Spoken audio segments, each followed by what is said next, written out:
പാർവേ, നാളെ പരീക്ഷയല്ലേ? ഈ പരീക്ഷ സമയത്ത് ഇങ്ങനെ ഇരുന്ന് വരച്ചോണ്ടിരുന്ന ഒരിടത്തും എത്താൻ പോണില്ല.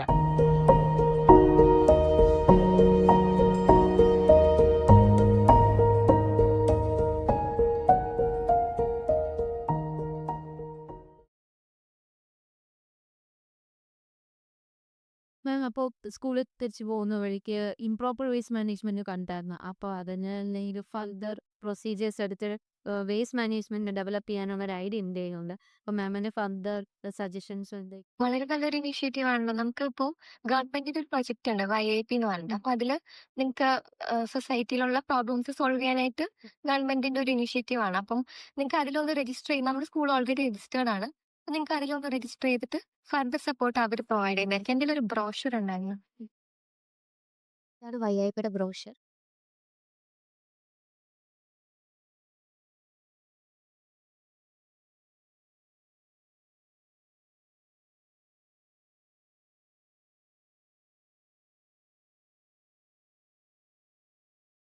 Good morning teacher.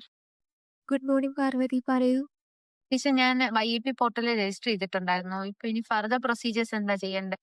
Next step എന്ന് പറയുമ്പോൾ നിങ്ങളുടെ പ്രോബ്ലമായി റിലേറ്റ് ചെയ്യുന്ന സ്റ്റേക്ക് ഹോൾഡേഴ്സിനെ മീറ്റ് ചെയ്യുകയാണ്. സ്റ്റേക്ക് ഹോൾഡേഴ്സ് എന്ന് പറയുമ്പോൾ ആരൊക്കെയാണ് കാണേണ്ടത്? അതായത് KSWP, ട്രിവാൻഡ്രം കോർപ്പറേഷൻ പോലുള്ള ഓർഗനൈസേഷനിൽ ചെന്ന് അവിടുത്തെ ഓഫീസേഴ്സുമായിട്ട് സംസാരിക്കുമ്പം നിങ്ങൾക്ക് കൂടുതൽ ക്ലാരിറ്റി കിട്ടും നിങ്ങളുടെ ഐഡിയനെ കുറിച്ച്.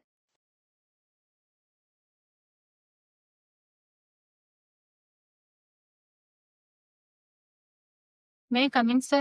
Yeah, ശരി. എന്താണ് കാര്യം പറയൂ. സാർ, ഞാൻ രാഹുൽ, ഇത് പാർവതി. നമ്മള് സെൻട്രൽ സ്കൂളിലാണ് പഠിക്കുന്നത്. നമുക്കൊരു പ്രോഡക്റ്റിനെ കുറിച്ച് ഒരു ഐഡിയ ഉണ്ട്.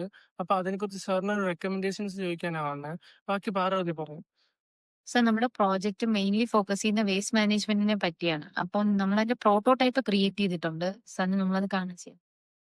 ഒന്ന് പറയട്ടെ ഇത്. സർ, ഇതാണ്